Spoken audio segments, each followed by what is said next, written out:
guys, my name's Callum, this is Goals to Gossip, and today I'm back with another video. Today we move on to the Euros content, and I'm going to be reacting to Gareth Southgate's final 26-man squad for this summer's Euro 2020. There are some controversial picks in there by Gareth Southgate, maybe some safe picks, and not really any, brave picks. But today I'm going to be giving you all my opinions on it. Just before we get started into the video then, if you enjoy it, please smash a massive like down below. I'd really appreciate it. Also subscribe, that'll really help me, and I'd really appreciate that. And also please share and follow all my social medias, which will be down in the description. So without further ado, let's get into Gareth Southgate's final 26-man squad. So, first, the goalkeepers. If Gareth Southgate messes this one up, then maybe he shouldn't be England manager. It's the most easiest position to pick, pretty much. He's picked 3 goalkeepers, obviously knocking off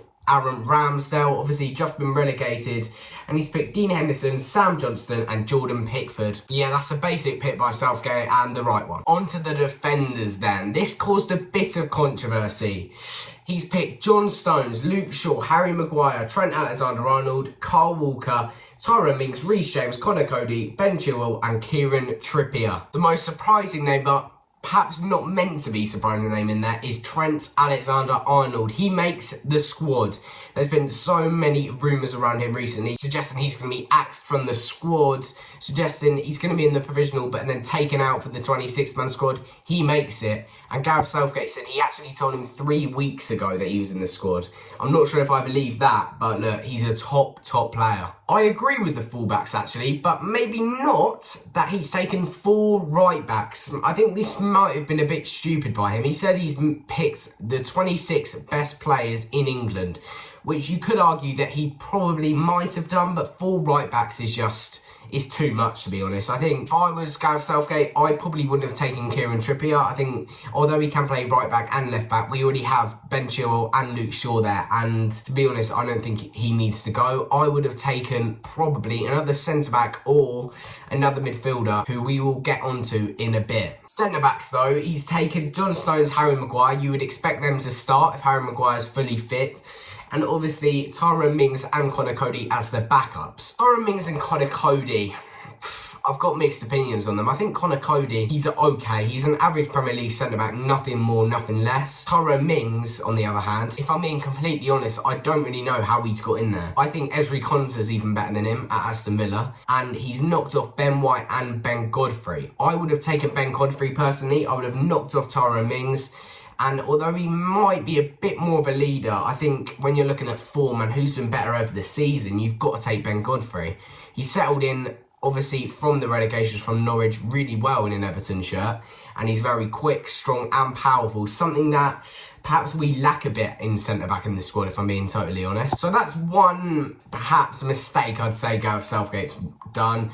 And to be honest, we will probably never see Tyrone Mings or Conor Coady play at the tournament. But if we do, in case of a crisis, I would have rather Ben Godfrey be there instead of Tyrone Mings. On to the midfielders then. He's taken Mason Mount. He had to go. What a season he's had. Declan Rice, Jordan Henderson, Bellingham and Calvin Phillips. Jordan Henderson's also an interesting addition to the squad. Obviously, if he was fully fit, we'd all expect him to be in there, but he has been out injured for the last few months. Jude Bellingham, though, there were no questions around him, and that just shows how much of a great player he is at his age. 17, he's only 1 year older than me, and what player he's going to be. I wouldn't be surprised if he's future England captain. I know it's a big statement, but his amount of quality he has at such a young age, he's incredible. Calvin Phillips, obviously, is another great CDM option to have in there when perhaps you don't play Declan Rice, rest him a bit. But yeah, I think I agree pretty much with the central midfielder role. A lot of people were wanting James Ward-Prowse to be in there. He did look like he could actually maybe start. A few people were suggesting. Obviously, he's really good with set pieces and stuff, but he actually does miss out. I think he's quite unlucky. If there were maybe one space more, you would have maybe looked to James Ward-Prowse or Jesse Lingard. or Godfrey, in my opinion, but I don't think he's done that bad of a job with midfielders, if I'm being totally honest. I understand why James Ward-Prowse has been left out. I think we've still got Mason Mount, Jordan Henderson and Jude Bellingham that can play in that position and are equally better than him. Onto the forwards then. Gareth Southgate's taken Harry Kane, Marcus Rashford, Raheem Sterling, Dominic Calvert-Lewin, Phil Foden, Jack Grealish, Jadon Sancho and Bukayo Saka. I think the perhaps interesting one for me in there is that he's taken Bukayo Saka. I know obviously Southgate has worked with the under-21s before and might have a closer eye on the youth, and he might be taking him just for experience, but if I was Gareth Southgate, I would definitely be taking Jesse Lingard. No one can fault Jesse Lingard's second half of the season, and I think he's extremely unlucky not to make this squad. Obviously there were rumours coming out, and I think people knew just before that he was actually going to be omitted from the squad. Saka though, maybe just for the experience, but if I'm being totally honest, I don't really understand why he's been included. Perhaps for versatility, but if he comes into a left-back role, he's going to be third choice left-back, about fourth choice right winger, third choice left winger. He's just going to be so far down the pecking order to players like Jadon Sancho, Marcus Rashford, and despite a poor season, probably Raheem Sterling too. I do back the decision to cut out Ollie Watkins from the squad. We have DCL and Harry Kane up top. Obviously Harry Kane going to be in the starting man. We don't need a third choice striker.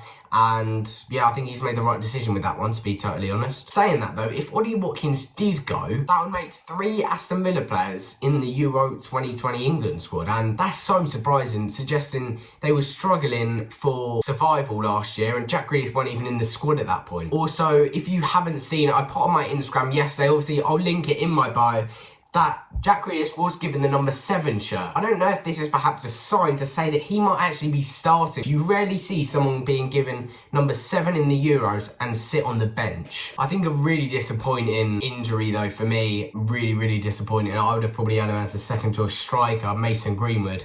I think he's such a good finisher of the ball. If we really needed a goal in the last few minutes of, say, a World Cup game, I'd pick, personally, Mason Greenwood over someone like DCL. Obviously, DCL is always going to be in the squad. And Mason Greenwood, though, can act as a right winger as well. I know he'd probably be further down the pecking order as well. But perhaps that's why Saka's been included. I think, personally, in my opinion, if Mason Greenwood was fit and ready to play this Euros, I don't think Saka would have been picked. But yeah, as I said, it's so disappointing for a player like Mason Greenwood, who maybe just came back into the mind of Gareth Southgate, having that Iceland incident, but he's getting his big break at Euros and he pulls out due to injury. Man United confirmed yesterday evening. I touched on Raheem Sterling too. I think he's had such a poor season. In the Champions League final, he was just pocketed by Reece James. He's absolutely dreadful this season, I think, Raheem Sterling. He was dreadful in the final, I know that for sure. He had a good chance, he could have taken it on his right foot and brought it in, but he messed it up. Look, Raheem Sterling, I think people actually still forget how young he is. I think he's like 25, Raheem Sterling.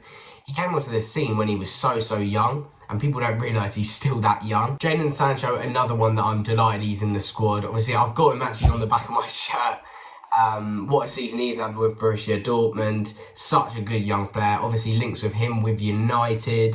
Could happen this summer. Phil Foden, obviously world-class talent, absolutely incredible Phil Foden. Then you've got Harry Kane, obviously he's going to be in the squad, as is Marcus Rashford. I think overall, it's a decent squad by Southgate. He's picked the obvious choices. He had to pick players like Harry Kane. He had to pick players like Phil Foden. He had to pick players like Mason Mount, Declan Rice, which he has done. I think it's just, for me personally, I think it's a bit disappointing that he hasn't named players like Ben Godfrey and Jesse Lingard in the squad, and he's gone for players like Tyrone Mings, who's, I think, yeah, as I've said, Ezri Konsa's better than him in my opinion, and he's taken players like Bukayo Saka, maybe just for the experience, but I don't really see the point in that if he's not even going to play a minute. Touched on that, Spain have actually only named 24 out of their 26, and the manager actually said that he's done that because he doesn't want to pick players that aren't going to play, and it's going to be like Bukayo Saka. Unless we've secured through the group in the first 2 games, he could play in the third, but still, you'd probably pick players ahead of him in that one too. But yeah, guys, that's where I'm going to wrap up the video today. If you've enjoyed it, please, as I've said at the start of the video, smash a massive like down below. Can we get 10 likes on this video? I'd really appreciate it. Obviously, follow all my social medias. They'll also be down in the description. Subscribe if you're new. And for now, that's Gossip Gossip out. See you later, boys.